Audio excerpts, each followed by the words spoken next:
Fala pessoal, beleza? Márcio Mussolini aqui e hoje, nesse vídeo, vamos falar sobre três conjuntos especiais. Vamos falar sobre o conjunto vazio, sobre o conjunto unitário e sobre o conjunto universo. São três conceitos que você tem que compreender para que você tenha um bom entendimento da teoria dos conjuntos como um todo, tá? E não fique boiando aí para frente. Bom, o primeiro conjunto que a gente vai falar é o conjunto vazio. São três ideias simples, tá, pessoal? Esses três conjuntos. Mas a gente vai tentar dar exemplos que deixam muito mais claro a real aplicabilidade deles, tá? Então, vamos lá. O conjunto vazio é aquele conjunto que não possui elementos, tá? Ele é um conjunto que não possui elementos e ele é representado por esse símbolo aqui, ó, que parece um zero cortado ou essa chave aberta e fechada sem nenhum elemento dentro. Muito simples a ideia do que é conjunto vazio. Mas vamos colocar algum exemplo aí para que você entenda onde mora a dificuldade nisso. Tá? Vamos lá. O primeiro exemplo aí, temos um conjunto A que está representado da maneira sintética. Tá? Lembra que eu falei na aula anterior, maneira sintética de representar um conjunto, que é representar o conjunto através de uma propriedade de seus elementos? Então tá aí. Tá? Então tem o conjunto A, é o conjunto dos x que pertencem aos naturais. Vou falar mais ou menos aqui o que é os números naturais, a gente vai chegar nisso ainda, não é agora, mas só para adiantar, o conjunto dos números naturais são os números que nós usamos para contar, vamos dizer assim, que é 1, 2, 3, 4, 5, 6, 7. Não quero entrar no mérito se o zero pertence ou não ao conjunto dos naturais agora, tá? Mas então, os números naturais são os números que nós utilizamos para contar. 1, 2, 3, 4, 5, 6, 7. Perfeito? Bom, desses números, que é a minha extensão, ou seja, o conjunto A ele é formado por que tipo de coisa? Por números naturais. Ou seja, para estar no conjunto A, primeiro eu tenho que ser um número natural. Está aqui, falando, a extensão do meu conjunto. A gente vai entender que é o meu universo, que vai ser o terceiro conjunto que a gente vai estudar hoje. Então aqui, que propriedade eu tenho que satisfazer para estar no conjunto A? Bom, para estar no conjunto A, esse x ele tem que estar entre 1 e 2. Bom, número inteiro positivo entre 1 e 2 não existe. Tá? Não existe número inteiro positivo entre 1 e 2. Tá? Por quê? Porque o 2 já é o sucessor do 1. Então, esse conjunto A, nenhum número do universo, ali, da minha extensão, vai satisfazer a condição para estar no conjunto A.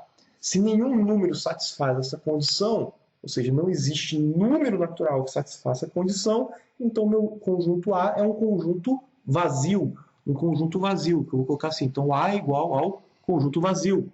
Também posso representar dessa maneira. Né? O conjunto A é igual ao conjunto vazio. Muito simples a ideia. Onde mora a dificuldade do conjunto vazio? Às vezes o conjunto vem nos representado para a gente de uma maneira que não é explícito que ele é vazio. E você tem que ter essa sacada, essa maldade aí de entender se satisfaz ou não a propriedade, entendeu? Lembra que eu falei que é importante você saber entender bem a ideia da forma sintética, porque é ela que vai causar dificuldades para você. Vamos lá.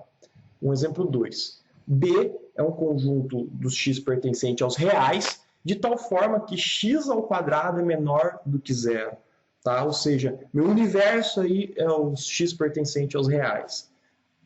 Bom, x pertencente aos reais, já vou meio que adiantar. Os reais são todos os números que você conhece até então. Tem outros, tem os números complexos, mas isso vai ficar para frente. Tá? Então, x pertence aos reais, de tal forma que x ao quadrado é menor do que zero.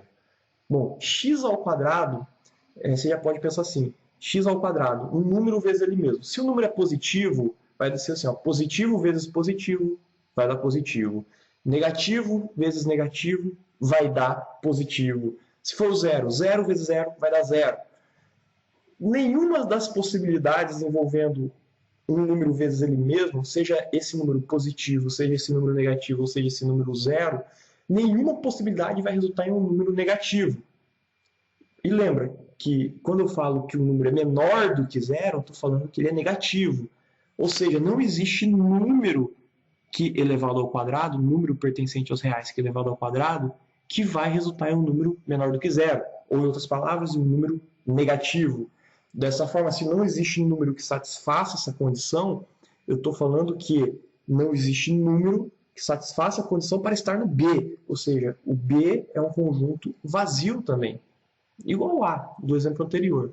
O B é um conjunto vazio, que também podemos representar da mesma forma que fizemos com A, através do símbolo do conjunto vazio ou através das chaves sem nenhum elemento dentro. Perfeito? Agora, só um ponto de atenção. Tá? Observe que o conjunto que mistura esses dois símbolos, ó, você coloca isso aqui dentro, ele não é vazio. O conjunto que você utiliza esses dois símbolos para representar, ele não é vazio. Ele é um conjunto que tem esse elemento aqui, ó, tá? Que tem esse elemento, ou seja, esse conjunto não é vazio. Então toma cuidado, porque muita gente confunde isso aqui, muita gente erra isso aqui, tá? Escreve errado e acaba se prejudicando. Show! Vamos para o segundo tipo de conjunto, que é o conjunto unitário. A ideia também é muito simples, igual ao do conjunto vazio. O conjunto unitário ele é um conjunto, como o próprio nome já fala, que possui apenas um elemento. Tá? O conjunto unitário é aquele conjunto que possui apenas um elemento. Vamos para um exemplo parecido com o que fizemos com o conjunto vazio. O conjunto A, que é o x pertencente aos naturais, de tal forma que esse x ele está entre 3 e 5. Ou seja, que número natural está entre 3 e 5? 4. Tá? Só o 4.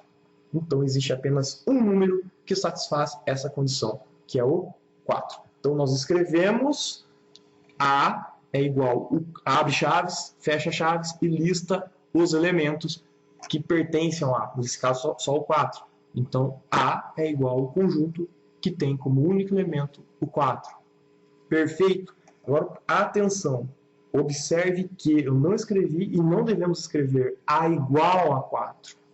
Tá? Por quê? Porque A é um conjunto e 4 é um elemento desse conjunto. Eles não são iguais. A é o conjunto e 4 é o elemento. Então, não posso escrever A igual a 4. Eu tenho que escrever A é igual, abre chaves, 4, fecha chaves. Por quê? Porque A é o conjunto que possui 4. Perfeito? Vamos falar agora sobre o conjunto inverso, que é um conjunto um pouquinho, assim, você vai precisar um pouquinho mais de cabeça aí para pensar nele, tá? O conjunto inverso, ele é um conjunto que contém todos os elementos do contexto envolvido e também todos os conjuntos desse contexto, tá? Então, quem é o conjunto inverso? Vamos pegar aí exemplos. Se tivermos um problema envolvendo conjunto de números inteiros, o meu conjunto inverso vai ser o conjunto dos números inteiros, que nós representamos pela letra Z. Podemos também ter como conjunto inverso o conjunto dos números racionais, que representamos pela letra Q. Então, em geral, nós vamos utilizar uma letra U para representar o conjunto inverso. Lembra quando a gente falou lá da propriedade que um elemento tem que satisfazer para estar em determinado conjunto? E antes disso, nós falamos da extensão, ou seja, quais são todos os elementos possíveis para aquele conjunto? Então, todos os elementos possíveis, essa extensão, esse universo, vai ser o conjunto universo para um determinado problema. Vamos colocar alguns exemplos um pouquinho mais práticos. Coloquei 3 situações aí. Ó. Se procuramos soluções reais de uma equação, ou seja, resolva a equação nos conjuntos dos números reais, a resposta esperada é um número real. Se eu encontro um número que não é real, um número complexo, por exemplo, eu considero que aquela equação não tem solução, porque a solução tem que estar dentro do universo real.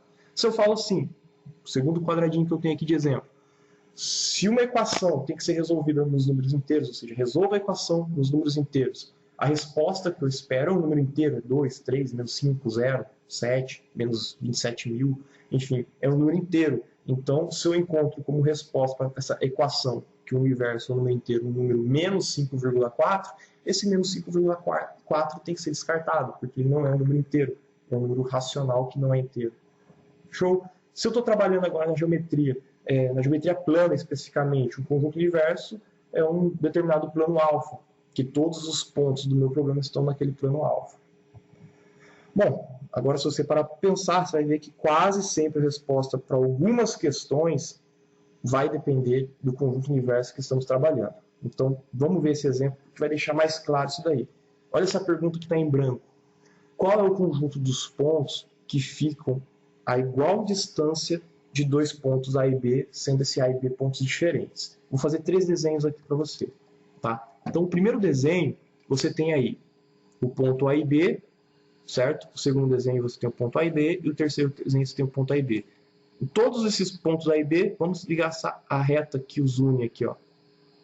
Show? Perfeito. Agora, nosso ponto de vista para cada figura dessa vai mudar um pouquinho, tá? No primeiro exemplo aí, ó, a gente vai considerar que as nossas possíveis respostas, nosso conjunto universo, onde a nossa resposta vai estar, vai ser a reta que liga A e B. Então, considerando a reta que liga A e B, quais são os pontos que estão igualmente distantes de A e de B? Somente esse ponto P, que é o ponto médio dessa reta que une A e B, desse segmento que une A e B. Então, a minha resposta para essa pergunta aqui, qual é o conjunto dos pontos P que ficam a igual distância de dois pontos dados A e B, sendo A diferente de B, é uma resposta seguinte, é esse ponto P. Correto? É um conjunto unitário, só tem uma resposta. Agora aqui, vamos considerar que o meu plano que contém tanto os pontos P como o ponto A e B é o meu conjunto universo, ou seja, minha resposta ela pode estar em qualquer lugar desse plano. Então, se a resposta pode estar em qualquer lugar desse plano, eu posso dizer o seguinte, que todos os pontos que, quando ligados com A e B, formam esse triângulo aqui, um triângulo isósceles, são pontos que podem estar como respostas dessa pergunta. Tá? Então, aqui, por exemplo, ó, ponto P, sendo aqui, vai formar um triângulo isósceles, então esse ponto P pode ser resposta dessa pergunta. Se eu pego um outro ponto aqui, que também forma um triângulo isósceles, também pode estar lá. Ou seja, todos os pontos que estão nesse segmento de reta aqui, dentro desse plano, que é meu conjunto universo, certo? São pontos que satisfazem a condição para estar no conjunto dos pontos que ficam a igual distância dos dois pontos A e B. Perfeito? Então pode ver que minha resposta mudou conforme meu universo mudou. Aqui era muito restritivo, aqui já diminuiu a restrição, e agora esse terceiro caso vou diminuir ainda mais a restrição. Eu vou considerar aqui um plano transversal ao segmento que liga A a B. Então esse plano transversal do segmento que liga A a B, qualquer ponto dele vai estar igualmente distante dos pontos A e B. Ou seja, esse plano aqui passa a ser a minha solução. Qual é o conjunto dos pontos P que ficam igual a distância de dois pontos A e B, sendo A diferente de B? Resposta para esse aqui, esse ponto. Resposta para esse segundo caso, essa reta, esse segmento de reta no caso. Resposta para esse terceiro caso, esse plano. Então, a resposta para algumas questões depende do seu conjunto universo. Tá? É muito simples essa ideia, só que muita gente vacila nisso daí. Então, o que a gente pode concluir disso tudo aí? Quem que é o conjunto universo? Quando a gente vai descrever um determinado conjunto através de uma propriedade, é essencial fixarmos esse conjunto universo, tá? Que nós representamos por U, e voltando então àquela forma de representar o conjunto de maneira sintética, através de uma propriedade, podemos escrever isso aqui, ó. Um determinado conjunto A é igual a um x pertencente a um determinado universo, uma determinada extensão, de tal forma que x tem a propriedade P. Certo? Então, tudo aquilo que a gente vem falando assim, ó, x pertence aos naturais, x pertence a tal coisa, x pertence a um determinado plano, x pertence a uma determinada reta, eu estou delimitando a minha extensão do conjunto, eu estou delimitando meu conjunto universo. E depois eu estou descrevendo minha propriedade. Muito simples de entender, muito fácil. Então, o que eu queria falar desse vídeo é isso daí, conjunto vazio, conjunto unitário e conjunto universo. Então, isso, somado às ideias do vídeo anterior, você já tem uma bagagem bem bacana de teoria dos conjuntos e podemos avançar em próximos vídeos com exercícios. Então, grande abraço, até o próximo vídeo.